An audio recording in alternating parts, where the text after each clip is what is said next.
একটা ব্যর্থ গেম থেকে যদি ২৭.৭ বিলিয়ন ডলারের ব্যবসা গড়ে উঠছে, কেমন হবে তাহলে?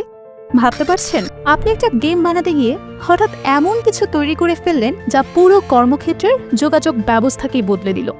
হ্যাঁ, ঠিক এটাই ঘটেছিল স্টুয়ার্ট বাটারফিল্ডের সাথে। ২০০৯ সাল, ফ্লিকার বিক্রির পর নতুন একটা স্বপ্ন নিয়ে এগিয়েছিলেন তিনি। একটি অনলাইন মাল্টিপ্লেয়ার গেম, গ্লিচ। বড় স্বপ্ন, বিশাল টিম, দারুণ পরিকল্পনা। কিন্তু গেমটি ব্যর্থ হলো। সব যেন শেষ।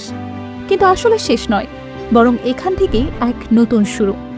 ব্যর্থতার মাঝে সুযোগের আলো গ্লিচ বানানোর সময় বাটারফিল্ডের টিম নিজেদের কাজের সমন্বয়ের জন্য একটা ইনহাউস চ্যাট টুল তৈরি করেছিল।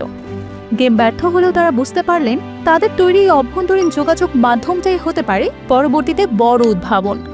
২০১৩ সালে সে ছোট্ট চ্যাট টুলটি নতুন রূপে আত্মপ্রকাশ করল, স্ল্যাক নামে।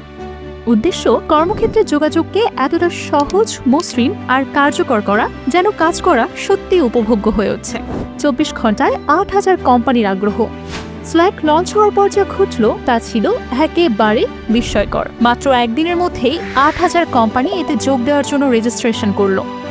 এটা ছিল স্পষ্ট যে মানুষ এমন কিছুই খুঁজছিল। এরপর স্রোতের মতো গ্রোথ। মাত্র ২ বছরেই কোম্পানির মূল্য দাঁড়ালো $১ বিলিয়ন। ব্যবসায়িক সফটওয়্যার ইতিহাসে এত দ্রুত এত বড় হওয়ার ঘটনা খুব কমই ঘটেছে। কিভাবে স্ল্যাক দুনিয়া বদলে দিল? স্ল্যাক শুধু একটি বার্তা আদান প্রদানের অ্যাপ ছিল না, এটি পুরো আধুনিক কর্মজীবনের কেন্দ্রবিন্দু হয়ে উঠল। অন্য যে কোনো টুলের মতো নয়, স্ল্যাক হয়ে উঠল একটি ইকোসিস্টেম, যেখানে গিটহাব, গুগল, ড্রাইভ, জিরা, সেলসফোর্সের মতো অন্যান্য শত শত জনপ্রিয় সফটওয়্যারের সাথে একীভূত হয়ে ওঠে, সব কিছুকে এক প্ল্যাটফর্মে নিয়ে আসে। মহামারী ও স্ল্যাকের চূড়ান্ত উত্থান ২০২০ সালে। বিশ্বব্যাপী মহামারী অফিসের চার দেওয়ালের সংজ্ঞাকেই বদলে দিল। দূর থেকে কাজ করা এখন আর অপশন নয়, বরং প্রয়োজন। আর এখানে স্ল্যাক তার সত্যিকারের শক্তি দেখালো। দূরবর্তী দলগুলোর জন্য স্ল্যাক হয়ে উঠল একদম অপরিহার্য।